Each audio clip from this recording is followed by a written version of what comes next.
रात का समय है। पंचवटी वन के किनारे माधव और राधा अपनी झोपड़ी की तरफ जा रहे हैं। चारों तरफ घना अंधेरा है और सिर्फ झींगुर की आवाज आ रहा है। माधव जी, थोड़ा तेज चलिए।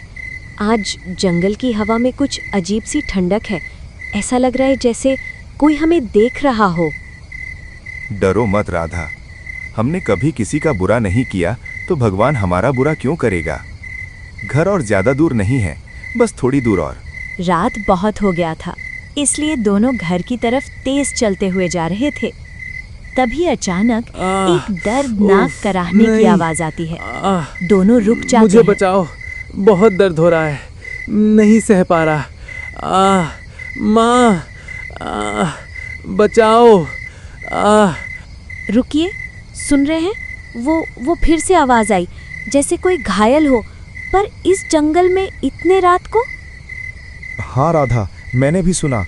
लगता है ये आवाज उस पुराने बरगद के पेड़ के नीचे से आ रही है। कहीं कोई जंगली जानवर ने किसी पर हमला तो नहीं कर दिया। आवाज तो बड़ी दर्दनाक है। मुझे लगता है कोई बहुत घायल है। चलिए देखते हैं, शायद किसी को हमारी जरूरत हो। दोनों झाड़ियों को हटाते हुए आगे बढ़ते हैं। वहां उन्हें एक चमकता हुआ शानदार घोड़ा दिखाई देता है जो जमीन पर गिरा है। उसके शरीर से हल्का नीली रोशनी निकल रही है। हे भगवान, इतना सुंदर प्राणी, पर इसकी हालत तो बहुत खराब है। इसकी पैर से तो खून निकल रहा है। बचाओ, मेरी मदद करो, बचाओ। हे भगवान, ये घोड़ा बोल रहा है। माधव जी, भागे यहाँ से, ये कोई भूत प्रेत है, ये हमें खा जाएगा, भागिए। डरो मत, मैं कोई राक्षस नहीं हूँ। मैं बस एक मुसाफिर हूँ जो अपना रास्ता भटक गया है। मेरी दुनिया यहाँ से बहुत दूर है। मैं बीमार हूँ, मुझ में चलने की शक्ति नहीं बची। तुम बोल सकते हो?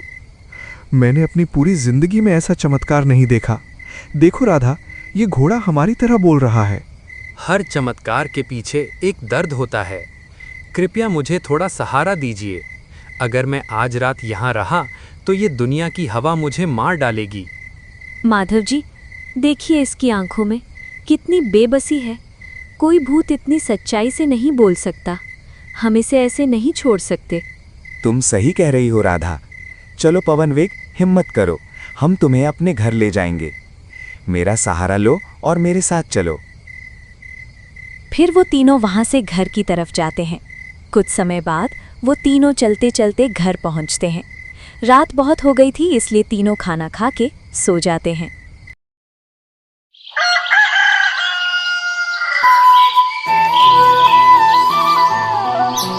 अगली सुबह माधव की झोपड़ी के बाहर ठाकुर भानु प्रताप अपने गुंडों के साथ आता है।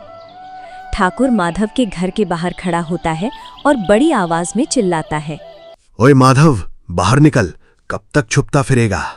आज महीने की पहली तारीख है, मेरा सूद निकाल। ठाकुर की आवाज सुन के माधव और राधा घर के बाहर आते हैं। ठाकुर साहब प्रणाम। बस थोड़ा समय और, फसल तैयार है, बस काटने की देरी है। चुप कर, हर बार यही रोना रोता है। मुझे मेरा पैसा चाहिए अभी के अभी। अचानक ठाकुर की नजर पवन बेग पर पड़ता है जो आंगन में खड़ा होता है। अरे ये घोड़ा कहाँ से लाया बे? इसकी चमक तो देखो, ये तो किसी राजा का लगता है। तेरे पास कैसे आया? ये बीमार है ठाकुर साहब, हम इसका इलाज कर रहे हैं। इलाज गया तेल लेने। अगर तेरे पास पैसा नहीं है तो ये घोड़ा अब से मेरा हुआ। इसे बेचकर मैं अपना सारा उधार वसूल करूंगा। चलो रे, पकड़ो इसे। नहीं, आप इसे हाथ नहीं लगा सकते। ये हमारा मेहमान है और मेहमान भगवान का रूप होता है। हट जा बेवकूफ औरत, बीच में आएगी तो तेरे पति का हाल बुरा कर दूंगा। रुकिए, अगर आपको कुछ चाहिए तो ये लीजिए। ये मेरी माँ की आखिरी निशानी है, इसे गिरवी रख लीजिए, पर इस घोड़े को छोड़ दीजिए। राधा, ये तुम क्या कर रही हो? ये हार तुम्हारे लिए बहुत कीमती है। ये तुम्हारी माँ की आखिरी निशानी है। माधव जी, सोना चांदी तो फिर मिल जाएगा, पर अगर एक बार धर्म हाथ से निकल गया तो कभी वापस नहीं आएगा। हाँ ठीक है, आज तेरी किस्मत अच्छी है माधव, पर याद रखना, अगले महीने तक बाकी पैसा नहीं मिला ना तो घर खाली करवा दूंगा। ठाकुर माधव को एक धमकी देने के बाद अपने आदमियों के साथ वहां से चला जाता है। माँ, आपने मेरे लिए अपना कीमती गहना त्याग दिया। मैं तो एक जानवर हूँ, इतनी दया क्यों? तू अब जानवर नहीं, मेरा बेटा है, और एक माँ अपने बच्चे के लिए सब कुछ कुर्बान कर सकती है। मेरे लिए वो हार तुझसे बड़ा नहीं था। राधा, तुम खाना बनाओ। मैं और पवन बेग हमारी खेतों की तरफ जा रहे हैं। चलो पवन बेग, चलते हैं। आज मैं तुम्हें अपना खेत दिखाऊंगा। माधव और पवन बेग खेत की तरफ जा रहे हैं।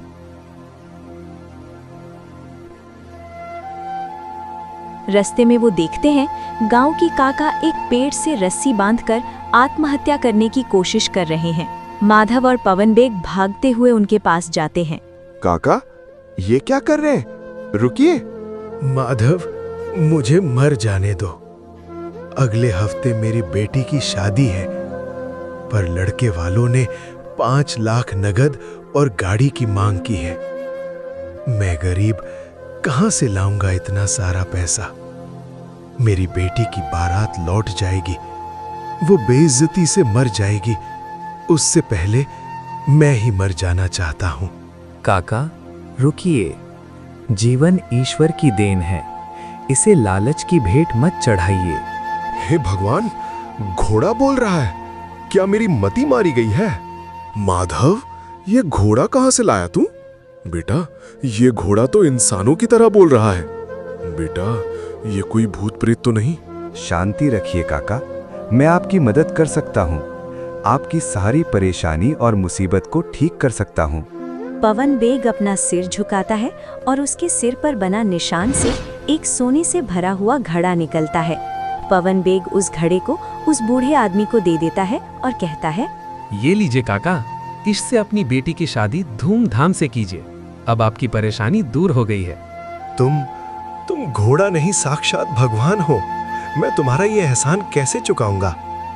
बस एक ही शर्त है काका, ये बात राज रहनी चाहिए। अगर किसी को पता चला कि मैं बोलता हूँ या चमत्कार कर सकता हूँ तो ये धन मिट्टी बन जाएगा। मैं मरते दम तक किसी को नहीं बताऊंगा। धन्य हो तुम्हारा बेटा, आज तुमने मेरी परिवार को बचा लिया। मैं मरते दम तक तुम्हें नहीं भूलूंगा। उसके बाद काका वहां से घर चले जाते हैं। माधव और पवन बेग खेतों की तरफ जाते हैं। माधव और पवन भी खेत में पहुंचते हैं। कुछ समय खेतों में घूमते हैं और घर चले जाते हैं। पवन बेग, तुमने काका का घर बसा दिया, पर क्या तुम मेरे दिल का दर्द दूर कर सकते हो? मेरा एक बेटा था जो बचपन में ही हमें छोड़कर चला गया। राधा आज भी उसकी तस्वीर देखकर रोती है। माधव जी, मृत्यु को पलटना सृष्टि के नियम के खिलाफ है, पर आपकी और राधा माँ के निष्काम सेवा ने मुझे मजबूर कर दिया है। एक रास्ता है, हमें नीलगिरी पर्वत के उस पार जाना होगा जहाँ अमर कुंड है। वहाँ एक ऋषि मृत्यु को भी मात दे सकते हैं। मैंने भी नीलगिरी पर्वत के बारे में बहुत सुना है। बचपन में मेरे दादाजी कहानी सुनाते थे नीलगिरी पर्वत के बारे में। क्या सच में ये पर्वत है? क्या हम वहाँ जा सकते हैं? रास्ता बहुत खतरनाक है। वहाँ मायावी शक्तियाँ और पुराने राक्षस रहते हैं। वहाँ इंसान का जाना मना है, पर आपका इरादा नेक है तो हम चलेंगे। माधव और पवन बेग यात्रा पर निकलते हैं। राधा उन्हें विदा करती है। कुछ समय बाद चलते चलते वो जंगल के बीच में पहुंचते हैं। घना जंगल, चारों तरफ सिर्फ पेड़ ही पेड़। माधव और पवन बेग धीरे धीरे आगे बढ़ रहे थे। अचानक उनके सामने एक डायन चली आती है। वो दिखने में बहुत ही भयंकर लग रही थी। माधव उसे देख के थोड़ा डर जाता है। डायन उन्हें देख के हंसते हुए कहती है, आज तो बहुत दिनों बाद ताजा मांस मिलेगा, और ये सुंदर घोड़ा, इसकी हड्डियां तो मेरे जादू में काम आएंगी। मैं इस जंगल की मालकिन हूँ, यहाँ से कोई जिंदा नहीं गया। तुम भी मरोगे, जिंदा नहीं जा पाओगे। डायन, हमारा रास्ता मत रोको, हम एक पुण्य काज के लिए जा रहे हैं। बोलने वाला घोड़ा? वाह, तुझे तो मैं अपने पिंजरे में रखूंगी। फिर डायन जादू से आग के गोले फेंकती है। पवन बेग अपने पैरों से जमीन थपथपाता है और एक रोशनी का घेरा बनाता है। ओम नीलकंठाय स्वाहा धर्म रक्षाम कुरु कुरु। पवन बेग मंत्र बोलते ही डायन उस घेरे में कैद हो जाती है। वो बहुत चिल्लाती है पर बाहर नहीं निकल पाती। डायन, ये धर्म का घेरा है। जब तक तुम्हारे मन में दूसरों को खाने की भूख रहेगी, तुम इस घेरे से बाहर नहीं निकल पाओगी। जिस दिन तुम प्रायश्चित करोगी, ये घेरा अपने आप खुल जाएगा। चलो माधव जी, हमारे पास समय बहुत कम है। दोनों नीलगिरी पर्वत के दरवाजे पर पहुंचते हैं। वहां एक विशाल बोलने वाला पेड़ खड़ा है। वृक्षराज। वृक्षराज दोनों को देख के कहता है, रुक जाओ, इससे आगे सिर्फ वही जा सकता है जिसके पास साहस और बुद्धि दोनों हों। मैं तुम्हें 2 सवाल पूछूंगा, गलत जवाब दिया तो हमेशा के लिए पत्थर बन जाओगे। हमें आपकी सारी बातें मंजूर हैं। पूछिए महाराज, आप हमसे क्या पूछना चाहते हैं? पहला सवाल, वो क्या है जो बचपन में 4 पैरों पर चलता है, जवानी में 2 पैरों पर और बुढ़ापे में 3 पैरों पर? महाराज, वो इंसान है। बचपन में घुटनों के बल, जवानी में सीधा खड़ा होकर और बुढ़ापे में लाठी के सहारे लेकर चलता है। सही जवाब। अब दूसरा सवाल, वो कौन सी चीज है जो सिर्फ तुम्हारी है पर दुनिया उसका इस्तेमाल तुमसे ज्यादा करता है? महाराज, वो मेरा नाम है। मेरा नाम मेरा है पर उसे पुकारती दुनिया है। अति सुंदर। तुम्हारे अंदर ज्ञान और विनम्रता दोनों है।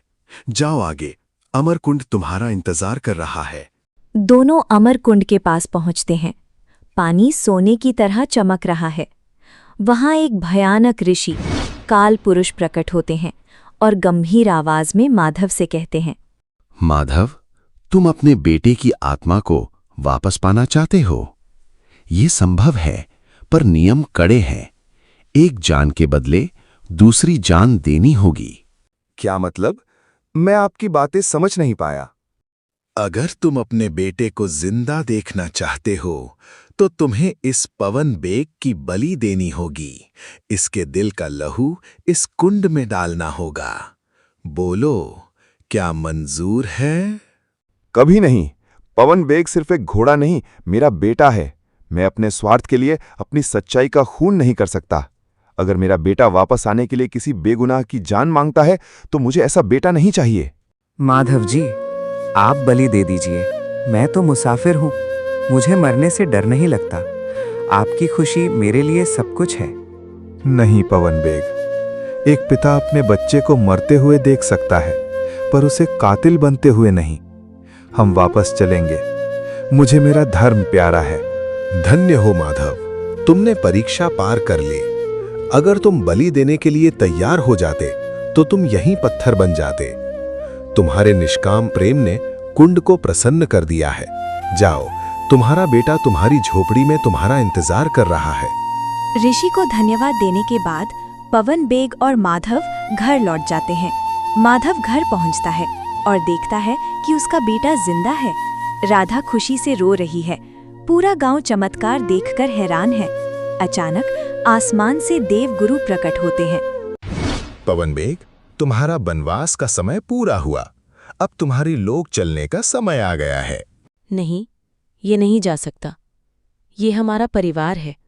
ये मेरा बड़ा बेटा है। ये सच है कि मैंने इसे जन्म नहीं दिया, लेकिन मैं पवन बेग को अपने बेटे से भी ज्यादा मानती हूँ। राधा, ये इस दुनिया का नहीं है। इसकी शक्तियां यहाँ खतरा बन सकती हैं। लालची लोग इसे कैद कर लेंगे। इसे सुरक्षित रहने के लिए मेरे साथ आना ही होगा। गुरुदेव, मैं इनके बिना नहीं रह सकता। इन्होंने मुझे वो प्यार दिया है जो मुझे अपने लोक में भी नहीं मिला। तो तुम्हारे पास एक ही चारा है। तुम्हें अपनी दिव्य वाणी और शक्तियां त्यागनी होंगी। तुम्हें हमेशा के लिए एक साधारण घोड़ा बनना होगा जो कभी बोल नहीं पाएगा। क्या तुम एक बेजुबान जानवर बनना पसंद करोगे? नहीं पवन बेग, तुम अपनी शक्तियां मत खोना। तुम अपने लोक में जाओ। हम तुम्हें हमेशा याद करेंगे। गुरुदेव, मुझे मंजूर है। माँ की ममता के आगे स्वर्ग का राजपाट भी मिट्टी है। मैं बेजुबान रहकर इनकी सेवा करना चाहता हूँ। देवगुरु अपना हाथ उठाते हैं। तभी पवन वेग के पास एक तेज रोशनी घूमती है। पवन वेग की आंखों से एक आंसू गिरता है और उसकी बोलने की शक्ति हमेशा के लिए चली जाती है। देवगुरु गायब हो जाते हैं। बेटा, तूने हमारे लिए इतना बड़ा बलिदान दे दिया, अब तो कुछ बोलेगा नहीं। राधा, वो बोल नहीं सकता, पर उसकी आंखें सब कह रही हैं। आज इंसानियत और एक बेजुबान की प्रेम की जीत हुई। मैं अब बोल नहीं सकता, पर मैं खुश हूँ। मैंने सीखा कि असली जादू शक्तियों में नहीं, बल्कि त्याग और प्रेम में होता है। मैं हमेशा राधा और माधव का बेटा बनकर रहूंगा।